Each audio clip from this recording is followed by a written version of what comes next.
the reigning, the defending, and the undefeated IBF welterweight champion of the world, introducing the truth, Errol Spence Jr.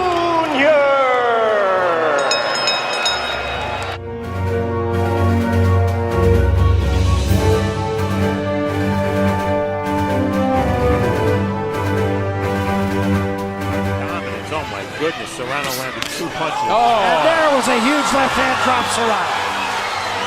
Just out of the blue, 1 punch. Jay Beasy back with another one.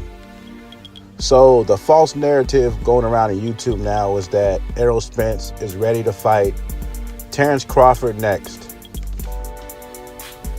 Now, if this fight happens, I will give Errol Spence props. If he fights Terrence Crawford next, or he fights Sean Porter, then fights Terrence Crawford, I give him props.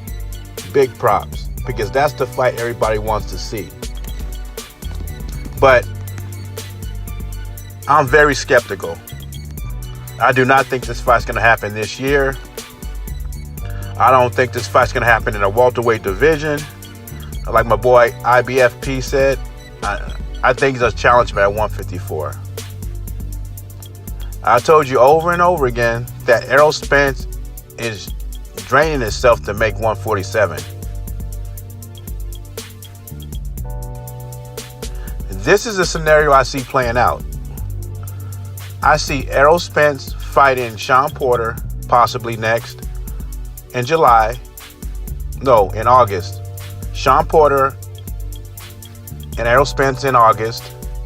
I see Pacquiao and maybe Keith Thurman in July. The winners of those two fights fight each other the end of this year. So if Pacquiao beats Thurman and Spence beats Porter, they will match up in November or something. Or the vice versa. If Keith Thurman beats Pacquiao, then you have Errol Spence and Keith Thurman a unification bout late this year. Then after that, I think Spence is going to move up to 154, get his feet wet a little bit, get acclimated at the weight. Then he's going to challenge Terrence Crawford at a 154 after he gets the title.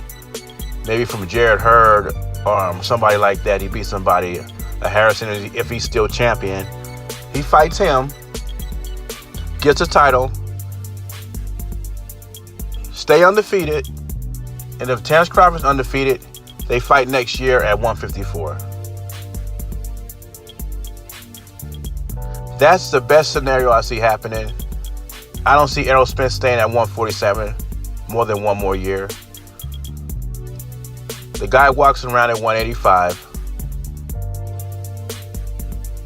He has to get down to 147, and that's got to take a toll on your body. Now, I said I give him props if he fights Terrence Crawford next, or if he fights Terrence Crawford after Sean Porter. I give him major props, but I just don't see that fight happening this year. I don't see it, and not mentioning Terrence Crawford get past Amir Khan. Now, if we got a prime Amir Khan who could box, that's not going to be easy. But Khan's been knocked out so many times, I don't know which Khan's going to show up. But if we get a prime Khan, then we're going to have a fight. The only problem with Khan is he can't take a punch. The guy has excellent boxing ability. Khan's never been outboxed in a fight. He's been knocked out. I find it kind of ironic, really ironic, that Errol Spence says people calls him out when he has a fight. But yet, he's doing the same thing to Terrence Crawford. Funny. Sounds like a hypocrite. Now, Pacquiao's a wild card in this because we don't know who Pacquiao wants to fight. You hear Keith Thurman. I even heard Mikey Garcia, because the Mexican people really support fighters. And at the Texas Stadium was mostly Mexican fans for Mikey Garcia. So you get Pacquiao and Mikey Garcia both in the same ring. It's going to generate a lot of money and pay-per-view sales. And I think that's what Al Haymon is looking at for the next fight for Manny Pacquiao. So that's why I say the best choice would be Keith Thurman. But for money reasons, it would be Mikey Garcia, because he could bring a lot of the Mexican fans to fill up the Texas Stadium. And Pacquiao has fans for every Mexican fans like Pacquiao, black people like Pacquiao, white people like Pacquiao. So this would be a big money fight for Mikey Garcia and Pacquiao. It would generate a lot of people there.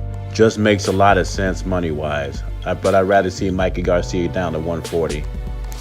At the end of the day, when the smoke clears, I think Errol Spence will challenge Terrence Crawford in a title fight at 154 next year. Leave your comments and opinions. Let me know what you think. And please sub. I'm out.